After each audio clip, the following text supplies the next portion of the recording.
اللہ کے محبوب تشریف فرماتے مسجد نبوی کے کونے میں ایک عربی دیہاتی آ گیا اور پیشاب کرنے لگا۔ صحابہ مارنے کے لیے دوڑے اس کو کہ اس کو چڑکے، آقا کریم نے ان کو بلا لیا، کہا بیٹھ گیا تو اس کو کر لینے دو۔ جب اس نے پیشاب کر لیا تو آقا کریم علیہ السلام نے اس کو بلایا، کہا یہ مسجدیں ذکر و فکر کے لیے بنائی گئی ہیں، بول و براز کے لیے نہیں بنائی گئی، اور پھر وہاں پانی بہا دیا گیا۔ تو بعض کا ہم جس طرح سے لوگوں کے ساتھ رویہ کر رہے ہوتے ہیں، یہ جو موبائل ہے یہ اس دور کی ضرورت ہے، تو بعض کا اس کو بند کر دیں تو کھولنا یاد نہیں رہتا، کھول لیں تو بند کرنا یاد نہیں رہتا، تو بعض کا نماز کے اندر اس کی گھنٹی بجنا شروع ہو جاتی ہے۔ جس بیچارے کی گھنٹی بج رہی ہوتی ہے تو بعض کا اس کو تیزی سے بند کرنا بھی نہیں آ رہا ہوتا، تو وہ دیر بھی ہو جاتی ہے۔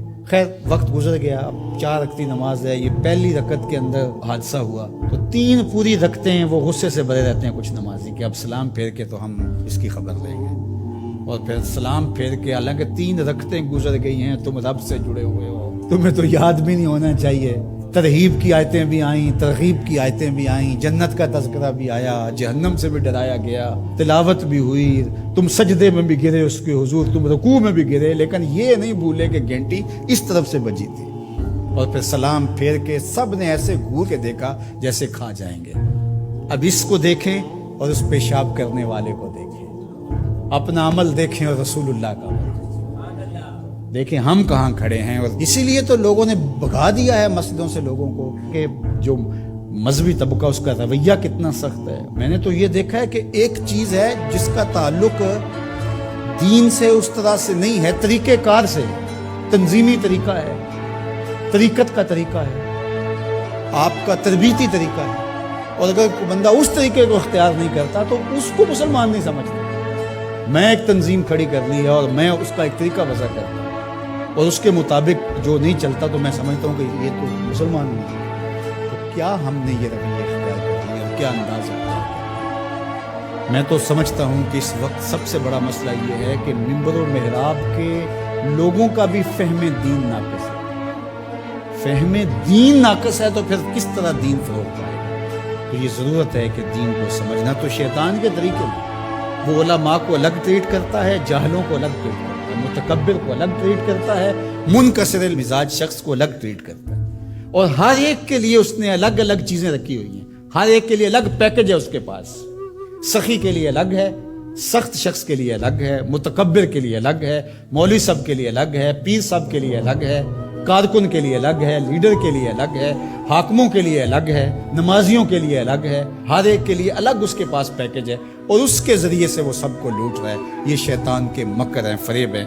یا ایھا الناس کلوا مما فی الارض حلالا طیبا ولا تتبعوا خطوات الشیطان، اور شیطان کے قدموں کی پیروی نہ کرو۔ یہاں یہ خطوہ کی جمع ہے، قدم کی پیروی نہیں، قدموں کی پیروی نہ کرو۔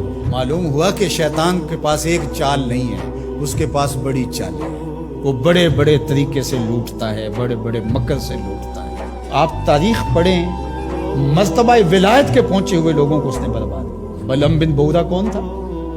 مستجاب الدعوات ولی تھا نا، لیکن کہاں لڑک کے چلا گیا۔ اس لیے ہمیشہ اپنا محاسبہ کرتے رہنا چاہیے۔ شیطان ادھر سے بھی حملہ آور ہو سکتا ہے، ادھر سے بھی ہو سکتا ہے، آگے سے بھی ہو سکتا ہے، اور اس نے اللہ کے حضور قسم کھائی تھی، وَبِعِزَّتِكَ لَأُغْوِيَنَّهُمْ أَجْمَعِينَ، تیرے سامنے یہ بات قسم کر کے کہہ رہا ہوں کہ میں تیرے بندوں کو تیرے تک نہیں آنے دوں گا۔ ان کے دائیں سے آؤں گا، ان کے بائیں سے آؤں گا، آگے سے آؤں گا، پیچھے سے آؤں گا، چاروں طرف سے حملہ۔ کدھر بھاگے گا؟ اللہ اکبر۔ ظالم 2 راستے بھول گیا، اوپر والا اور نیچے والا۔ جب بندہ دعا کے لیے ہاتھ اٹھاتا ہے یا سر سجدے میں رکھ دیتا ہے، شیطان کچھ بھی نہیں کرتا۔ تو یہ دائیں سے بھی آ رہا ہے، بائیں سے بھی آ رہا ہے، آگے سے بھی آ رہا ہے، پیچھے سے بھی آ رہا ہے، اور اس نے خود اللہ کے سامنے قسم کی ہے، مجھے تیری عزت کی قسم، ان بندوں کو تیرے تک نہیں آنے دوں گا، چاروں طرفیں گھیر لوں گا۔ تو یہ چومکھی لڑائی ہے شیطان کے ساتھ، کبھی یہ کسی طرح سے آ جاتا ہے، کبھی کسی طرح سے آ جاتا ہے، کبھی کسی طرح سے آ جاتا ہے۔ تو اس کے بڑے مکر و فریب اور بڑے طریقے ہیں، اللہ تعالیٰ اس کے مکر و فریب سے ہمیں محفوظ